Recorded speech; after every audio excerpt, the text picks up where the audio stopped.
Hello, fellow Star Wars fans, and welcome to my spoiler-free review for Star Wars Thrawn Ascendency, Lesser Evil, written, of course, by Timothy Zahn, classic Star Wars author. This is book 3 of the Ascendency trilogy. It finishes off this kind of prequel trilogy of Thrawn novels that predates the 2017 Thrawn novels. So here we are. This is where everything kind of comes to a head. We have Thrawn, who is being tested to his utmost limits when the Grisk Jixtis is pulling the strings behind the curtains, making all these Chiss families and houses kind of bicker and butt heads against one another while he's building up a Grisk fleet. And it's up to Thrawn to kind of test his allegiances with his buddies, with his allies, to bring everybody together to bat back the Grisk threat. So that is as much as I want to talk about as far as the story plot details are concerned. Thrawn is really tested to the limits here.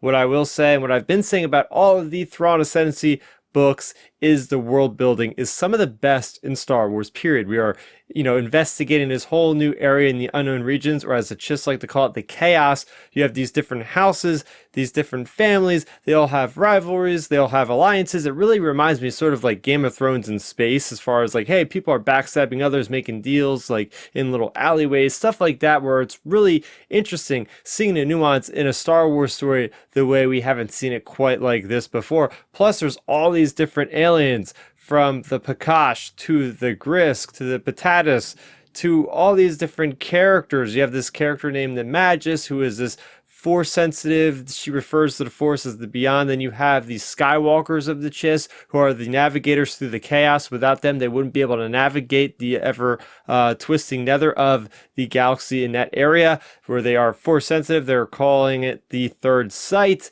You have all these different kind of cruisers, these different kind of weaponry, from the breacher missiles that fire acid that burn through the durasteel or the Nyx alloy of the ships. You have different kind of ships, different kind of navigators depending on what species they are. It's just so much lore. We have stuff that goes back thousands of years that brings in stuff from lesser space, which is, lesser space to the people of the chaos is basically the known galaxy with the Empire that we know of as Star Wars today. So there is just so much awesome stuff to really just dig into with the lore that Timothy Zahn has created in this Thrawn Ascendency trilogy.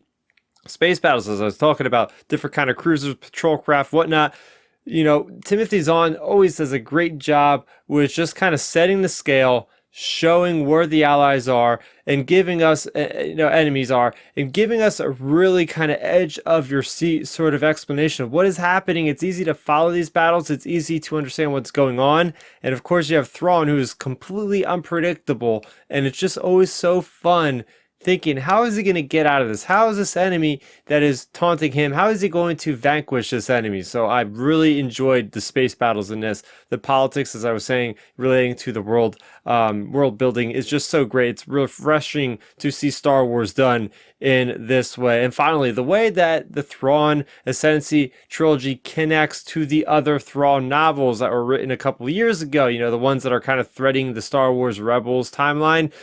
This is so cool, being able to read this book and understand how it's going to connect with that stuff. With that being said, I will get into my negatives. I will say this book kind of ended with a little bit of a thud, in my opinion. There wasn't like any zinger, like, oh my gosh, this is awesome moment. Like, of course, you got to play within the limits, right? You know where this is going. You know that this is a prequel. You know where things are going to end up. But still, I would have liked to see a little bit more pizzazz from that. I feel like people were too safe in this book. There wasn't really any deaths without giving anything away, and just felt like the allies of Thrawn were always on top. It would have been nice to see somebody losing there every once in a while to kind of make the stakes even higher.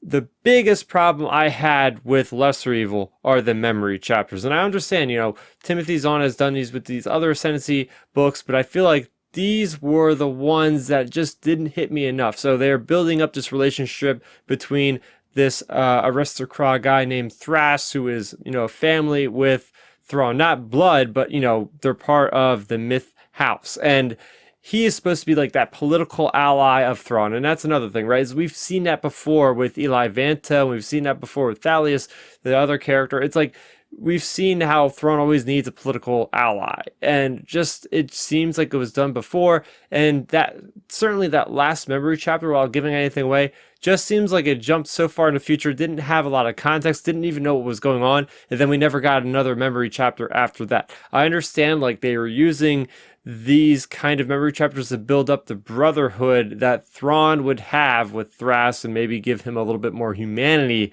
And that is another thing that kind of held this book back for me, is I really wish I could have seen some more growth from a lot of these characters. I feel like, yeah, there were a few different moments where you see a shining example of, hey, this character has come a long way since book one, but it just, again, it kind of going up with the Zinger moment. It didn't have that, oh man moment, because it just didn't feel like the characters translated enough from where they were before. So with that being said, even though those things were negative, I still got to give Thrawn Ascendency, Lesser Evil, a score of an 8 out of 10. So comparing that to the other scores of the other books, I still think that Thrawn, the previous book here, the second book in this trilogy, is the one greater good that I would say is my favorite out of all of them, that involved Haplif and the Agby and just throwing the different Chiss Ascendancy members against each other. But still, after I finished this book, there is something here that connects very, very closely with the 2017 Thrawn novel. And when I picked up on that little Easter egg, I immediately said, oh, I got to read that book again. So this book, while it doesn't leave me with that like hype moment, it does lead me into be like, hey, this is really cool, because now I can reread those other 3 Thrawn novels and get a new appreciation with them now, knowing the backstory of Thrawn. This is what this this series was. His history with the aristocrat, with the Chiss Ascendancy, what's going on there, why people exiled Thrawn in the first place. That's the story. Timothy Zahn accomplished that story and gave us one hell of a different kind of Star Wars story revolving around a whole bunch of characters we had never seen before. Granted, we know that Thrawn is going to be involved in the Mandoverse, so it is kind of sad to see like Timothy Zahn with his hands kind of handcuffed, with, you know, not having a whole lot of creative control with, you know, seeing the whereabouts of Thrawn, you know, post the Rebels series. But with that being said, like, my final word is, yes, I can't recommend Thrawn for everyone. He's a different kind of character. These books are a little bit, you know, slower than your usual Star Wars fare. You know, there's not a lot of lasers, not a lot of, you know, there's not any Jedi or anything like that. This is more methodical, more like Sherlock Holmes, you know, with different kind of naval combat. So if that's not your thing, then this probably honestly won't be your book. But if you do like deep character studies on military geniuses and whatnot, then this is definitely going to be your book series. So overall, I did enjoy Thrawn Ascendancy trilogy.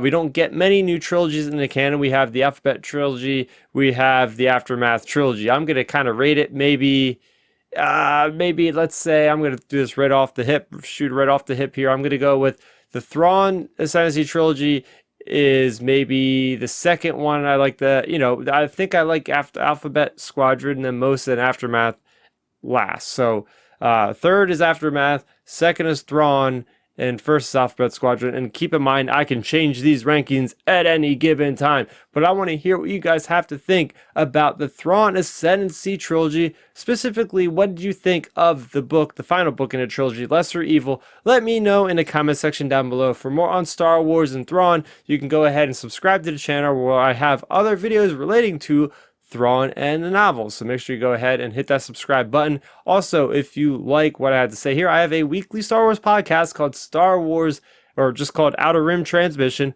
We go live every Friday on YouTube right here at 9 o'clock Eastern. And we also have the episodes available for audio listeners wherever audio podcasts or wherever podcasts can be heard. We are downloadable there. So that's going to do it for me, Starrapter. Thank you so much for watching, and may the Force be with you always. Thanks for checking out the video. Please hit that thumbs up symbol. It helps me know that I'm making content that you guys enjoy. And if you enjoyed this video, I also include 2 videos down below you guys should check out. And please consider subscribing to this channel. It helps support me, and it notifies you guys of when I get new videos up on the channel. You can also contact me on Twitter, Facebook, and Instagram at Starrapter.